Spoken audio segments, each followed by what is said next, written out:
Jei norit pasigaminti mačą pagal visas japoniškas tradicijas, parodysiu, kaip tai daryti. Tai tam mes naudojam ceremoninę mačą. Ceremoninė mača yra aukščiausios kokybės mača. Ir pagal visas tradicijas jinai yra naudojama tik su vandeniu, kadangi yra aukščiausia kokybė, tai, kaip sako, būtų nuodėmė maišyti su pienu ar panašiai. Jos yra labai ryški spalva, jos yra kremiška tekstūra, natūraliai saldus skonis, tiesiog aukščiausia kokybė. Kokybiška mača yra labiau kreminės tekstūros, tai ją pasigaminti yra labai svarbu persijoti.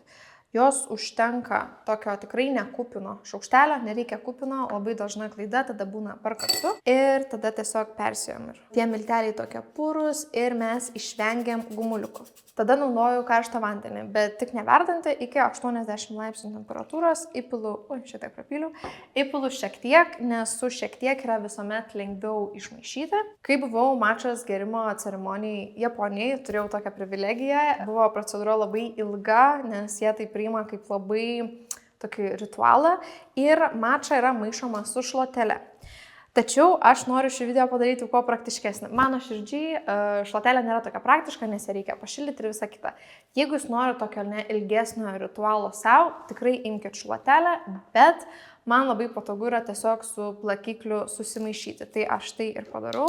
Man patinka turėti plakiklį ir dėl to, kad su juo galima po to ir pieną sumaišyti. Tai toksai šiek tiek patogesnis ir jisai man lengviau valosi. Tiesiog pakišu po vandenį ir viskas. Viskas ar ne susimaišo iki putų. Įpilu dar šiek tiek vandens ir realiai ją galima gerti. Tačiau man ceremoninė mača, jeigu yra be pieno, labai patinka su ledukais. Nes tai yra ganėtinai sodri ir stipri žalia arbata, o ledukai ją sušvelnina ir man tiesiog paryškina tą natūralų mačos saldumą. Tai, kol bandžiau atšaldyti šitos ledukus, šiek tiek apsipyliau, bet viskas gerai.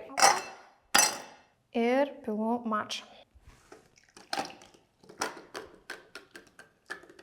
Čia dabar mača yra ganėtinai sodri, ar ne, kaip matot iš spalvos, tai kai patirps ledukai, jinai šiek tiek prasiskės, bet jeigu jūs norit iškart, galite ir iškart šiek tiek įsidėti vandens ir spalvos matosi, kokia yra kokybė. Tai ceremoninė mača yra pati aukščiausios kokybės, mūsų mača man yra pati irgi aukščiausios kokybės. Tai skanaus.